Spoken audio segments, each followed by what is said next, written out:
এই আমি নাকি তোমার ডাকাইত বউ? তোমার লগে কি ডাকাতি করছি? ও কি কইতাছে এগুলা? আমি তো তোমার কথা আগামতো বুঝতেছি না। আমি নাকি তোমার লগে সবসময় ছুরি নিয়ে তাফালিং করি? হ্যাঁ? আরে বউ তুমি এগুলা কেন কইতাছো? কি কইতাছি তুমি বুঝতাছো না? আমার নামে সারাদিন তোমার বন্ধুদের কাছে তুমি বদনাম কইরা বেড়াও, আমি তোমার নাকাইটা দিই। বউ এটা কোনো কথা? হ্যাঁ, আমি তোমার নামে বদনাম করতে যাবো কেন? বোনা ভালা এই চাকুটা সরাও, আমার তো নাক কেটে যেতে পারে। এই তোমার বন্ধু রতনের কাছে তুমি কি কইছো? আমি নাকি সারাদিন এই চাকু নিয়ে তোমার লগে তাফারিং করি? তুমি এখন যা করতেছো এটাই তো তার সবচেয়ে বড় প্রমাণ। ও তার মানে তোমার বন্ধু রতন ঠিকই কইছে, বদনাম কইরা বেড়াও না? আমি তোমার ডাকাইত বউ। এই কান ধরো। কান ধরমু কেন? তুমি কান ধরো, তোমার শাস্তি দিব। আর যদি কান না ধরো তোমার নাকাইটা ফেলাম। কি ব্যাপার, তুমি আমার কান ধরছো কেন? নিজের কান ধরো। ধরো, নিজের কান ধরো। আর দাঁড়ায় আছো কেন? ধরো। কথা কানে ঢুকতেছে না? কি কইতাছি? একবার নাকাইটা দিব।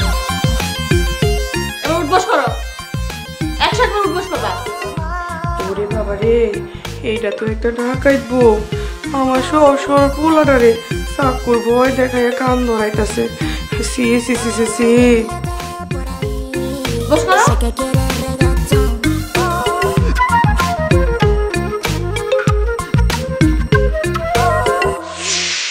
এই কান ধরে দাঁড়ায় আছো কেন? 101 বার কান ধরে উঠবস করো, উঠবস করো।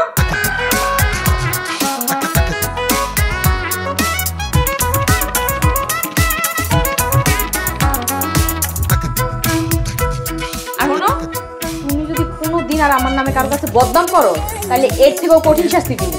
এবার উঠবস করো, 101 বার উঠবস করবা।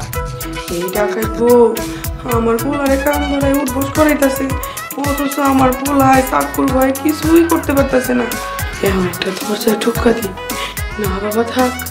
এই ডাকাইত বউ যদি আমার বাবার কান ধরে উঠবস করায় আমি জায়গা।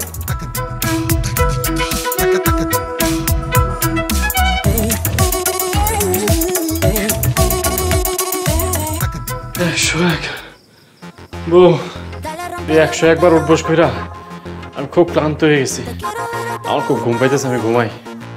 না, আমি এখানে ঘুমামু আর তুমি সারা রাত জায়গা পাহারা দিবা। বোঝার চেষ্টা করো, আমার খুব ঘুম পাইতেছে। খবরদার, তোমার কোনো ঘুম নাই। তুমি এখানে সারা রাত চোখ বড় বড় করে আমারে পাহারা দিবা, আর যদি ঘুমানোর চেষ্টা করছো আমি তোমার নাক কেটে দিব।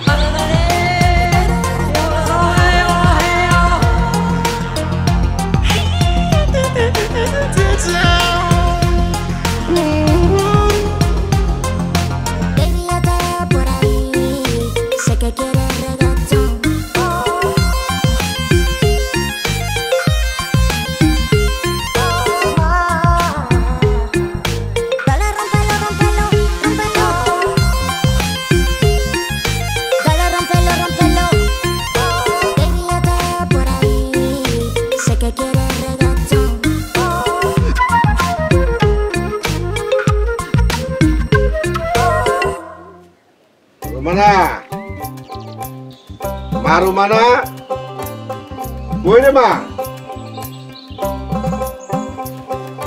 আসসালামু আলাইকুম। ওয়ালাইকুম আসসালাম। আপনার তো ঠিক চিনলাম না, আপনি কেডা? আমি রুমানার বাবা। ও তাহলে আপনি এই ডাকাত মেয়ের বাপ? আপনি আমার সহজ সরল পোলাটার লগে জোর করে আপনার এই ডাকাত মেয়ের বিয়া দিছেন? এইসব আপনি কি করতেছেন বিয়ান সাহেব? আমার মেয়ে ডাকাতে ওকে। আমার মেয়ে নম্র, ভদ্র, রূপগুণে অতুলনীয়। আমার মেয়ের মতন একটা মেয়েও 10 গ্রাম পাবেন না। কেমন মেয়ে যে জন্ম দিছেন এটা তো দেখতেই পারতাছি। আপনার মাইয়া সব সময় উঠতে বইতে খাইতে শুইতে আমার সহজ সরল পোলাটারে চাকু ধইরা ভয় দেখায়, তাফালিং করে। বিয়ান সাহেব আপনি এসব কি করতেছেন? আমার মেয়ে কারোর সাথে মাথা উঁচু করে কথা বলে না, নম্র ভদ্র, খুবই অমায়িক মেয়ে।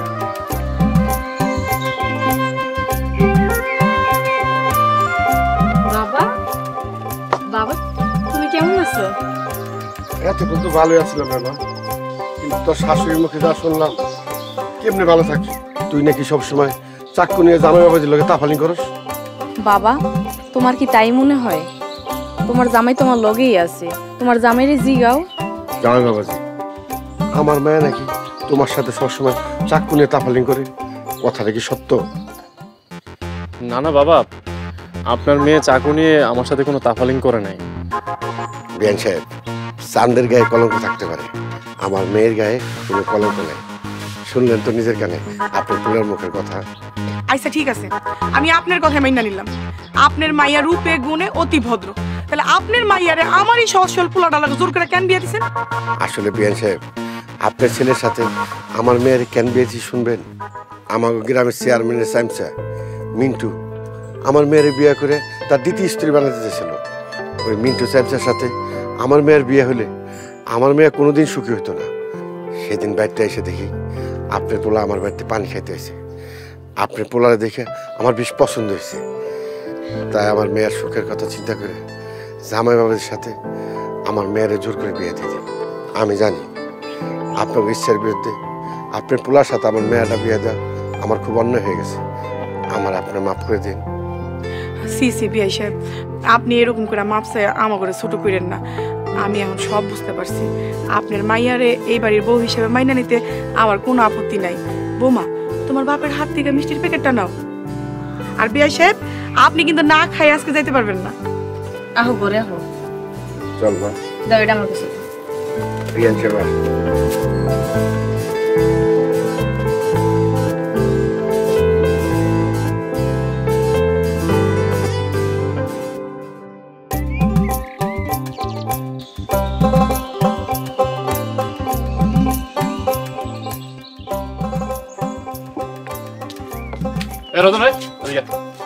তুই কি আমার বন্ধু নাকি বন্ধু নামের কলঙ্ক? তোর লোকে একটা কথা শেয়ার করলাম, আর এই কথা যায় তুই আমার বউরে কেন লাগাইছস? তুই আজকের পর থেকে আমার সাথে কথা কবি না। তোর এত সুন্দর মাটির মতো বউকে তুই ডাকাত বউ বলিস। তুই একটা মিথ্যুক। তোর বউর মতো সাদা মনের মানুষ একটা হয় না। তুই এই কথাটা আমার বউরে কইয়া কি ঝামেলার মধ্যে ফালাইছস আমার জানোস তুই? তোর কাছে এই বদনামটা রটানোর জন্য কাল রাইতে আমার বউ সারাটা রাত আমার 1 সেকেন্ডে লেগে ঘুমাইতে দেয় নাই। বলিস কি? তোরে সারা রাত ঘুমাইতে দেয় নাই মানে? আরে খালি কি তাই নাকি, কাল রাইতে কি করছে জানোস? আমার নাকের সামনে চাকু ধরে আমার 101 বার কান ধরে উঠবোস করাইছে। আজকে আমি তোরে জন্ম শিক্ষা দিয়েছিলাম।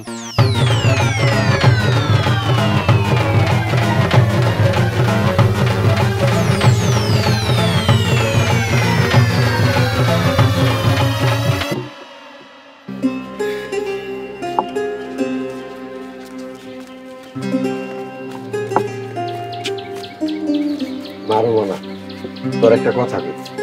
এই বাড়িতে তোর শাশুড়ি তোর জামাইয়ের সেবা করবি, আর তোর কাছে জানি কোনো কারণে তারা কষ্ট না পায়।